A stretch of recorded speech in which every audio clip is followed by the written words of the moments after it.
And it is 5:45, and we're on Belt of Truth Live. Welcome, everybody. I realize it's a little after 5:45. Praise God for technology and for overruling some pretty major glitches there in the streaming software. But I'm Scott Ritzema, your host for our weekly program, and we are live right now, Wednesday evening, Eastern Time. Our special guest, Joshua White, I'm going to introduce in just a moment. But those of you who gather for these live ones or you watch this after the fact, you matter. You matter a lot to us. You are the very reason we are here doing this. So thank you. And the very reason, in addition to the glory of God. So here we are at Belt of Truth Live. Thanks to our sponsor, First Things First, Revitagard. I've actually been spraying this recently quite aggressively on the throat. Stuff is going around this time of year.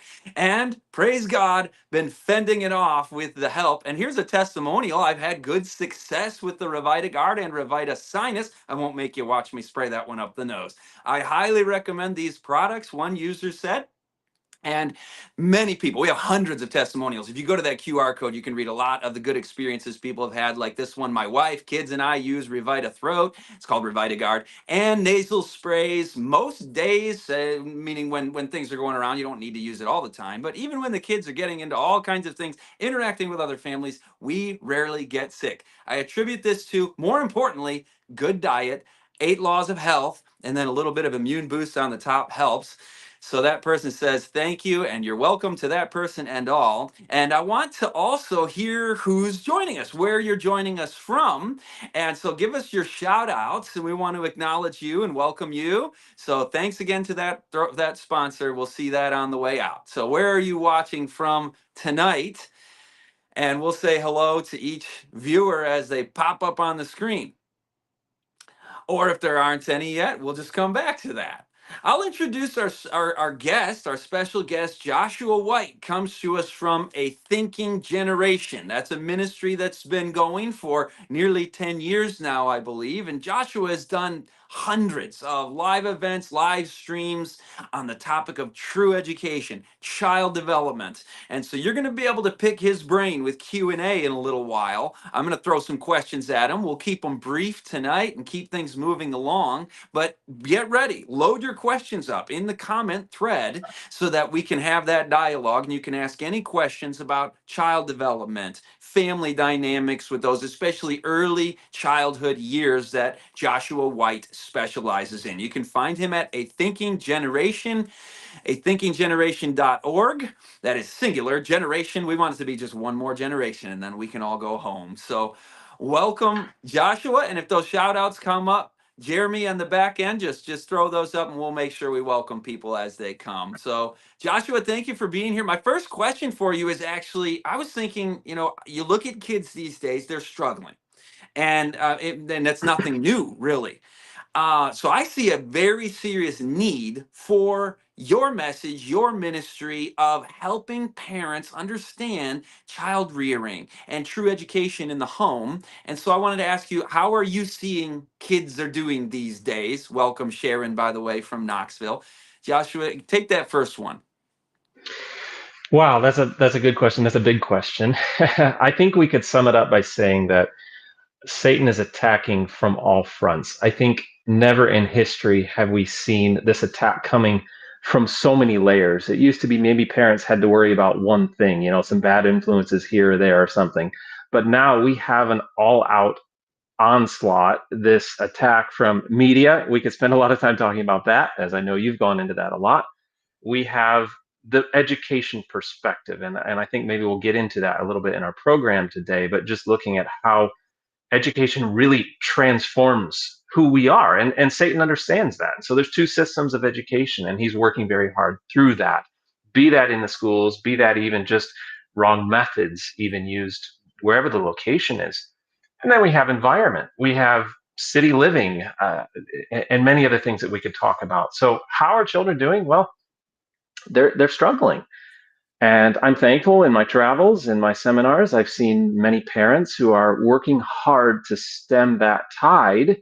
And by God's grace, they're doing an amazing job. And we see that generation of young people that is being raised up to fear the Lord. But it is not easy. And children are really struggling today. So when you're talking about your ministry is dedicated to true education, right? A thinking Hmm. generation, wanting our young people, your tagline says to be thinkers, not mere reflectors of other men's thoughts. When most people hear the word education, they're thinking, okay, making sure my kid can do math and learning the academics. What Right. is true education? You said it transforms who you are. Well, what is Mm. true education then? Okay. Wow. Another big question, and unfortunately, we don't have a whole week of seminar here to go through. But if we could summarize it, I think first of all, we need to understand there's a great controversy, right? And Satan has a counterfeit for every truth that God has. He has a false for every truth. So, we could look at that from diet, we could look at it from evangelism, we could look at it from so many levels. But if we boil that down, okay, true education versus false education, there's a great controversy. God wants to prepare us for heaven. So his plan of education will be something that prepares us for heaven. And Satan's going to come along and say, well, actually, here's another plan. And the difference is that Satan's plan just prepares us for life on this earth because it stops there. So there's a major difference. A false plan of education will just prepare us for life on this earth. God's plan of education, which is often termed true education, is that which will prepare us for heaven. Now, what does that look like? Maybe I can just summarize. It's going to, first of all, I think there are three main components that we could look at in true education. First of all, it's focused on redemption. Now, what is redemption? I've been teaching on this for a while, and I would always focus on the educational standpoint and be like, okay, how do we define education? But then I realized the real issue is we're not defining redemption correctly. And I love how it says in the book Desire of Ages that redemption is that process by which the soul is trained for heaven. So, okay, redemption is a process of character transformation. And in God's plan, redemption and education are the same thing. That's a quote from the book Education. It says, in the highest sense, the work of redemption and the work of education are one. So that's point number one. Okay, true education and redemption have the same focus. We're working for a character transformation for heaven. Okay, point number two. How is that accomplished? Well, in worldly methods of education, we just focus on pouring the information into the mind. And I know, Scott, you as a teacher also can relate to this. A lot of the training we receive and a lot of the methods that are used in education today are focused on content delivery and content retention. How can we deliver this content well, and how can we help the student to remember it? And it's very focused on the mind, just getting information into the mind. God's plan of education is holistic, and it involves all three areas of our being. That's the physical, the mental, and the spiritual. And then, so first of all, it's about character transformation. Secondly, it's about transformation of the whole being, not just information in the mind, but uh, physical work. It's about spiritual development and the mental development to go along with that. And then, third, the major component of true education is about preparation for service. And the reason for that is we need to understand that Jesus has given us a great commission. We have a job to do, a mission to accomplish to enable Jesus to come. So we need to be focusing on the fulfillment of the Great Commission. And that is one of the great purposes of true education. It is to raise and equip that generation of young people to finish the work. So it's focused on transformation for heaven through transforming the whole being, physical, mental, and spiritual, focused on preparing soldiers in the Lord's army to finish the work. And I believe if we follow that, then we can see the work finished and Jesus can come. So it really Amen. plays a vital role in the last day's work. Yeah, I've read that in the last days there will be an army of youth, rightly trained, Amen. that will finish the Amen. work. And that's exactly how do you train is what you're teaching and talking about.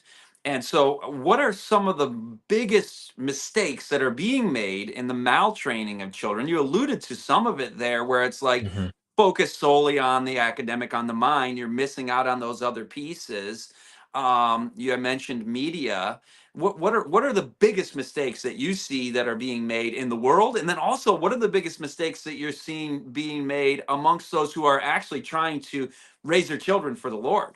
Mhm. Okay. I think there's maybe two that I could focus on. The first would be, I would say, we are often getting our priorities a little bit mixed up, if you will, in that we're often focusing a lot on the information in the mind through academic training at quite an early age, because that is the method of the world. We focus heavily on academic readiness. And as I travel and I'm in different countries, people say, "Oh, it's a little different here. It's not the way it is in the U.S." And yeah, okay, it's different everywhere. But the fact of the matter is that worldwide, our focus has become in education, our focus has become academic preparation from a pretty early age. Whereas the Lord gave us some counsel in 1872 when we first received this counsel, as we were told that the only schoolroom for children up until the age of 8 or 10 should be in the open air, and their only textbook should be nature.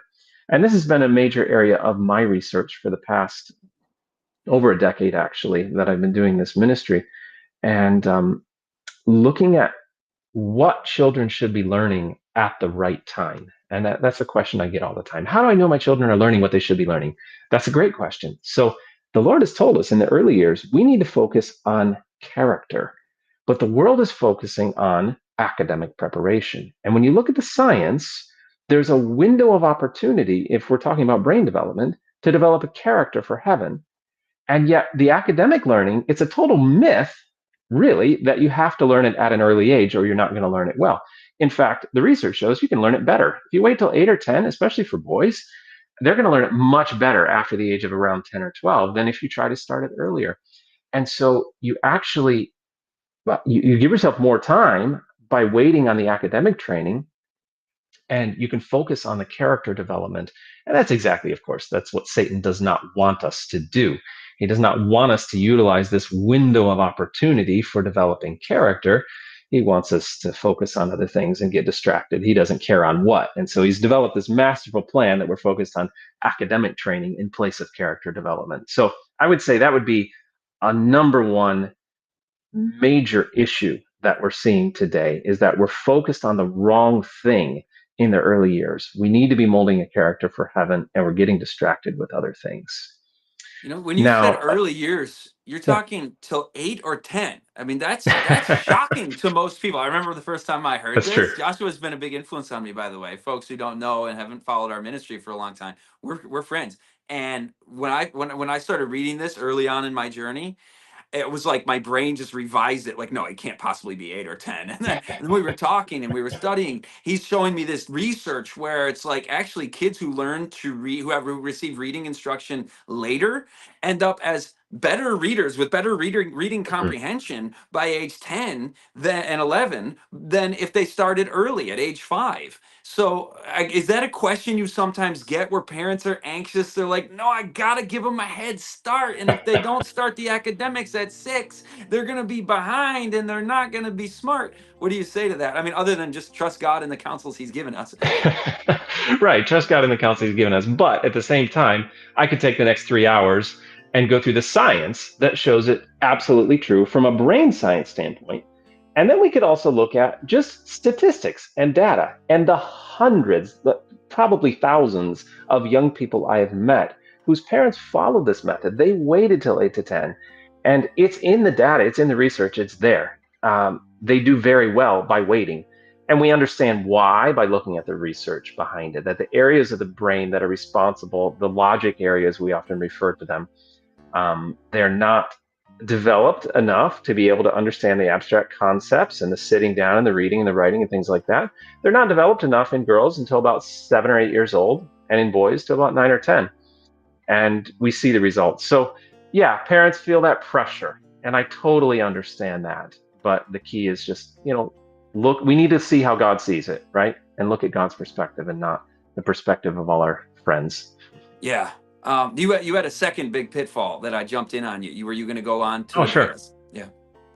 Yeah. I think maybe I could say it like this: Satan would be perfectly happy for us to study the Bible and even to have Bible class as long as we're not applying it. Because the Bible even says that the devils believe and tremble. Now, here's the issue. As I know you understand this as a teacher, also, Scott. In the traditional educational environment, we focus so much on giving them the content. And it's about learn it now, take 10, 12 years, however much time you learn in school, and you learn it now and you'll use it later. And how many students, probably it's got to be 99.9% of students, have said at some point, when will I ever use this? And that's a legitimate question that we need to be asking. And it's one of the greatest pitfalls I've seen passing that age of 8 to 10. Okay, now we're getting to doing more academics. We're still not making it practical. In God's plan of education, we learn for a purpose.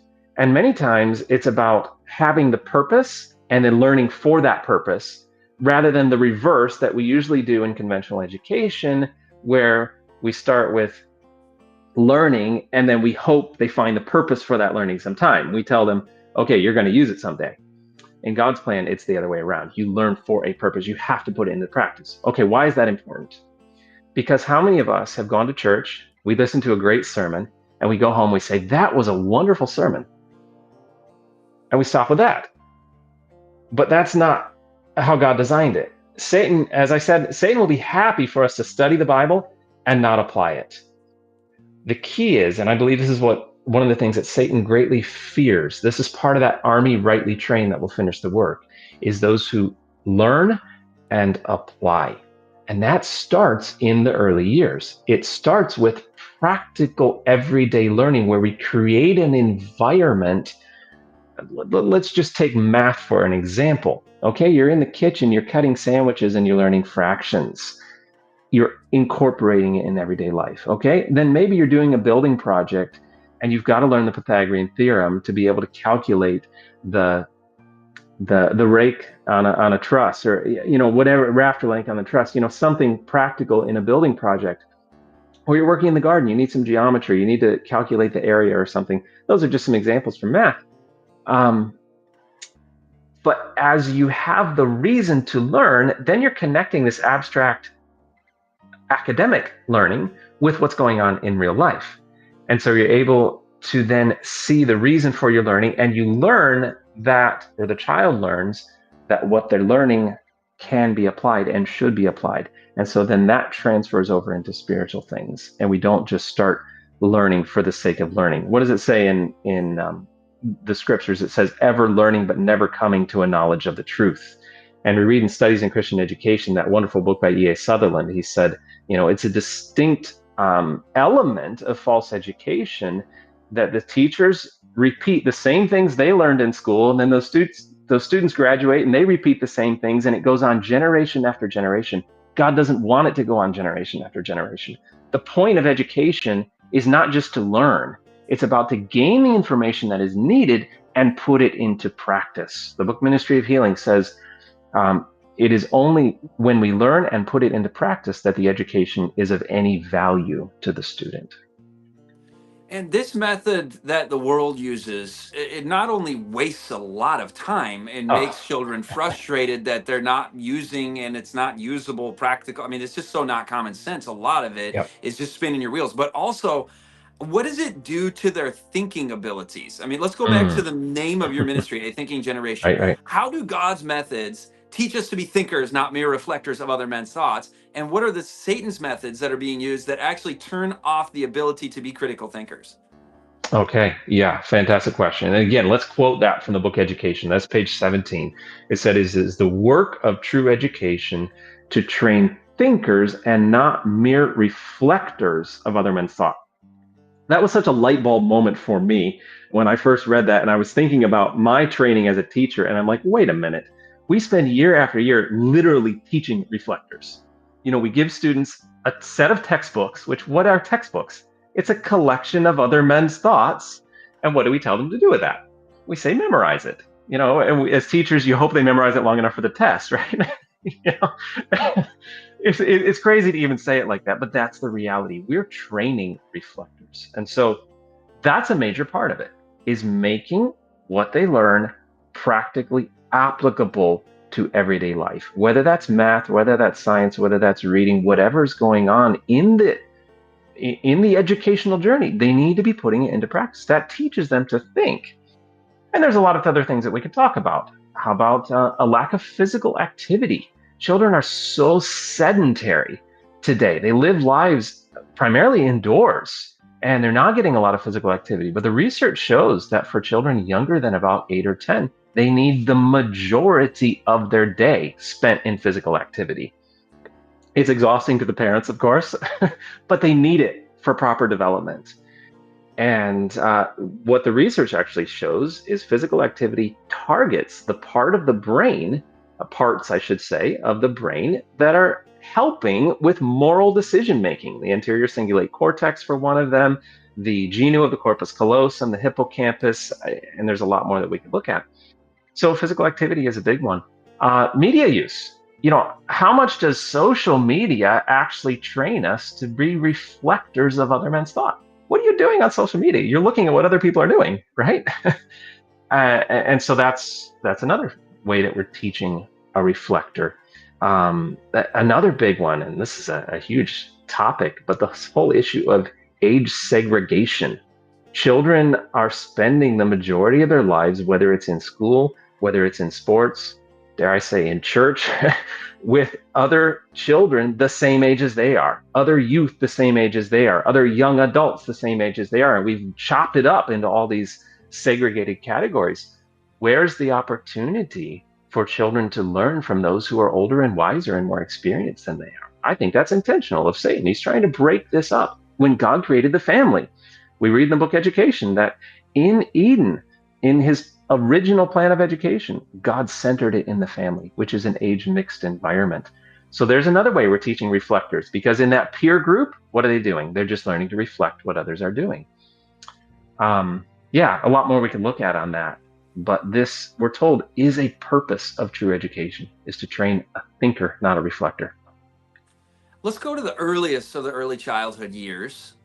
What Mhm. is the best research and wisdom on those toddler years? Is it we already know what you've already shared. You wouldn't be a fan of, one of the most heartbreaking things to me is when I'm driving down the road and I see a little like 5-year-old kid standing with a backpack at the bus stop ready to get on a bus and saying goodbye to their mother. It just is Mhm. so unnatural. Talk about that attachment, that bond from Mhm. babyhood, and Mhm. what the devil is doing to mess kids up by Head Start Yeah, programs, preschool, even kindergarten. yeah. Yes, right. Well, if we're talking about emotional development, we know from a brain science standpoint that emotional security lays a foundation for cognitive development. And I think maybe I just need to repeat that. Emotional security lays a foundation for cognitive development. This is why when we have a child with a learning disability, a good researcher is going to look at their home environment. And many times they might find divorce, neglect, abuse, something like that. It's actually triggering a learning disability. And the research shows that children need a secure connection with their parents, especially mom. It's not to say dad is not important, but in the early years, mom is extremely important in that emotional bond with the child to be able to form their security, their secure base. And this varies. The amount of time needed varies with the child. Generally, we can say about 6 to 8 years. Boys often need more time than girls, surprisingly. We often think it's the girls that need more, but boys need more time generally with that emotional security. Once they have that secure base, then the brain gives this little a sigh of relief, and it's like, okay, I've established my base of security. Now I can go learn. And so children are actually going to do better academically if we focus on emotional security in the early years. Um, we have an indication of this in Proverbs chapter 9, verse 10, a verse that I'm sure we all know well. It says, the fear of the Lord is the beginning of wisdom, and the knowledge of the holy is understanding. This word knowledge in the English language just generally means to us information.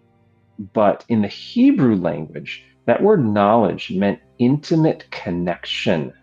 And so this is talking about education. These are educational terms, wisdom, understanding. And it says a knowledge of the holy is understanding. And it's saying a connection, a relationship with God is the basis of true education. Okay, relationship with God.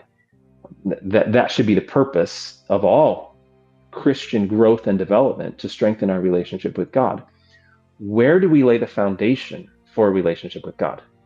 That's going to be in the home. That, and this is scientifically based also, the connection and relationship that a child has with their parents in the home, especially with mom in the early years, forms the basis. We could say the mirror or the foundation, the jumping off point for their relationship with God. And I've seen it a lot in my counseling and consulting that I do with families and young people, many young people who actually want to have a relationship with the Lord, but they're really struggling to form it because they never, and I learn in talking with the family and understanding the background, they've never really had it with their parents. They never had that strong connection with their parents. And that can be one of two things. It can be the parents sending their children off to a child care center, daycare, preschool, kindergarten, all these things at an early age. That is an emotional disturbance in and of itself. But it can even happen in the home as parents are just so busy and they get so occupied with many things that the child's emotional development is neglected. Think of the Deuteronomy method, one of the greatest examples of true education in the Bible, right? This is the model. And I have a whole sermon just on this one verse in Deuteronomy chapter 6, verse 6 and 7. And it gives parents the model for true education. It says, number 1, verse 6, it says, these words which I command thee this day must be in thine heart. So what do we understand there? God's words in the heart of the parents. What does it mean if something's in the heart? Well, it's transformative. So this is saying that parents themselves have to be transformed. We have to become that example to the children. But then step 2, we find that in verse 7. And it says, when you're walking by the way, when you're sitting down, when you're rising up all day, every day, you're doing things together. And so you're building this connection and relationship. And that's what the research shows. It builds the foundation in the child's brain so that later on, they're going to feel more free to learn and they'll actually do better academically. So this whole idea of Head Start, sending them off, not only is it the wrong time from a brain development standpoint to learn academics, but it's also making the problem worse by creating an emotional disturbance that's going to make it more difficult for their learning process later on. And that's proven in the research. There was a researcher out of Tennessee where they had done this Head Start program, and it was by lottery. So it was a randomized controlled trial. And you're familiar with the study. And the researcher couldn't believe what she found. And when she published it, she was like, I don't even want to publish this. And all my colleagues hate me because she was proving from the research that kids that did get into the Head Start program to have the benefit of it, by the time they were in middle school, in every grade in school and in the behavior, they were below their counterparts who didn't get the Head Start. And it only got worse as the years transpired. We did a whole video on that on Belt of Truth YouTube. But, I've got one big question for you. I want to make sure, though, I'm not crowding out anybody else with Q&A. So we're going to go to Q&A shortly. But Joshua, while we wait for those questions to queue up, I want to ask you, where can people follow you and so on? And when you were saying, do you have time for 3 hours on this? I'm like, yeah, people need to watch your complete A Thinking Generation, Educating a Thinking Generation seminar. And even that little booklet, 10 Principles of True Education, that you have on your website. I've read that to my family like 5 times. Like you're still part of our family. Our families are so close. They love hearing from you through that book. And so I hope folks go to athinkinggeneration.org, get the booklet. How do people watch your seminar other than ordering the DVDs? And how do people just support your ministry in general? You mentioned you offer counseling services. What can you do for folks? Give us your kind of what your ministry does and how people can get some resources. Sure. Yes. Okay. So yes, you can go to athinkinggeneration.org. I'm sure we'll put that in the link here somewhere on this video, athinkinggeneration.org. And there are a few ways. So first of all, you can purchase the materials from the store. There is that DVD series and a lot more on the store that you can purchase. And we have that in DVD or USB format. We also have available on our website now for digital viewing, and that is available in both English, Spanish, and subtitled in French. So different languages there available. Another thing you can do is invite me for a seminar. I do those on a regular basis, and I actually have a couple of slots remaining this fall. So if you want to grab something last minute, there is that option. And definitely supporting through donations is a huge benefit. I receive a lot of requests, especially from mission training schools, which I love and support, These are really preparing young people to finish the work, but often they really struggle to meet those expenses. And so those donations to the ministry help me meet those requests for help that aren't able to be paid for, as well as the ongoing, costs of the ministry.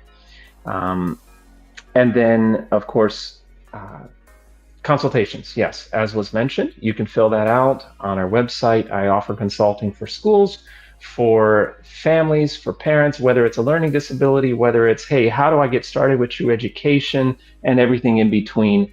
I offer that service, and that's on a donation basis. So, just head over to athinkinggeneration.org. Also, YouTube. We have some videos. It's not a super active YouTube channel, but there's some videos there you can watch online. So. Excellent. Thank you. Thank you for sharing all that. And Jeremy, do we have any questions that you want to bring up? Folks, if you do have questions, ask them. This is your chance, your opportunity. And by the way, I want to know if anybody watching right now has been following Belt of Truth Ministries and A Thinking Generation long enough to remember the big fundraiser, the big accident. Joshua was nearly killed in an accident. So we've been on a journey together, and I know some of you have already gone to bat for him on the financial side, and I just appreciate all of you supporting him in that way. Welcome, Linda. We didn't get all our shout outs in earlier. Some folks joined us later. We did have some technical difficulties at the beginning. I'm glad we're doing this and it's working. She says she wishes that she had information on how to deal with her adult child who has Asperger's. That's not so much Joshua White's specialty in the special needs in the adult population, but do you want to comment on that? I would say in that situation, it may be better to do a consultation, and I could do a questionnaire and understand a little more. But as you said, it's not my specialty. Yeah. I would be more able to speak to those children. Linda is praying for our ministry every day. Thank you, Linda. We appreciate you a lot, and every one of you who is viewing. So there's our friend Jeremy. Shout out to Jeremy, Jeremy. in Alabama. Don't you love that we're talking across Missouri and Alabama and all over the world? This is great. Well, while we're waiting for more questions, here's my question for you, Joshua. Tell me about kind of, you've got a kid, 3-year-old, 7-year-old, whatever. You got kids in the home that are not yet 8 to 10. Mm-hmm. And they're not yet school age, right? So you're not necessarily doing the academic work as you would at a later age. What does a good day look like? Describe kind of, because moms might be like, I don't know what I'm supposed to, I don't know how to homeschool a little kid. What does a good day look like? And not that it's an exact, template that you have to follow to the minute every day, but are you reading to kids? What are you doing? Are you, sending them off? What does that day look like ideally for their best development? A very good question. And I would say simplify. We try to do too much. We try to overcomplicate this, and we go looking for all the best curriculum. We're worried about, are they going to learn the right thing at the right time? Simplify, just relax, especially in those early years. And I would say the best curriculum I can give you is live life together. True education is a lifestyle. Okay, so it's getting up in the morning, it's spending time, just like Jesus did. I just want to interject this. I get the question a lot from parents when I talk about how you need to live life with your children. And they say, but where's my me time? And I say, well, when did Jesus get his me time? It was in the morning when he got up early before his disciples got up. And so parents have to do that. They have to connect with the Lord. And then as the children wake up, you're spending time with them and connecting them with the Lord, reading a Bible story to them, talking with them, connecting with them. And then you go prepare breakfast together and you clean up from breakfast together. And I know the parent there with a 2-year-old is saying, no way, you don't understand my 2-year-old. That is not going to be cleanup. No, but the point is not to get a job done. That's a mindset we need to change here. It's about living life together, connecting with them. Okay, so you're cleaning up from breakfast together, and then you go outside. Maybe you work in the garden, maybe you go for a walk, you do an activity together, you spend some time talking, and it takes forever, right? When you have a toddler in tow, everything's going to take a lot longer. Savor the moment, just enjoy that. And then you're going to come in, you're going to prepare lunch together. You're going to spend, again, in the afternoon doing things together. have evening worship together. And, that's how you start off. And then as the child has interests, as they grow and they mature and they get interested in things, yeah, you start pulling books off the shelf. You find things they're interested in. You start asking relatives and friends that may be able to teach about things and give them more experiences. And it just grows from there. The most important thing is that first step in the Deuteronomy method, and that's the parents are connected with God. We're such in the habit of looking to friends and can I just say men? I think even as parents, we're trying to train a thinker, but in reality, many times we're becoming reflectors of other men's thoughts as we're looking for that perfect curriculum, or we're looking to, well, what are my friends teaching their children?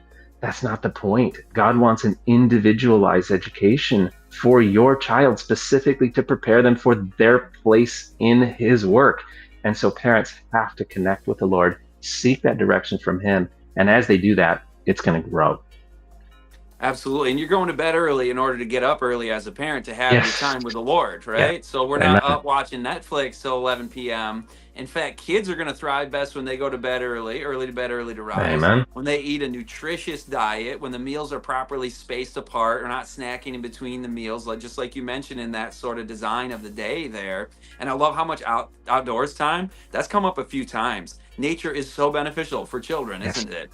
Yeah. And just the Yes. light exposure, right? I mean, if kids are Right. indoors and reading books at 5 and 6, and they're doing all this near work, I know you talk about this, Joshua, in your Yes. seminars. That increases risk for myopia massively, right? Absolutely. It does. Yeah. This research shows children need a minimum of 3 hours in full daylight every single day for proper eye health to prevent myopia development.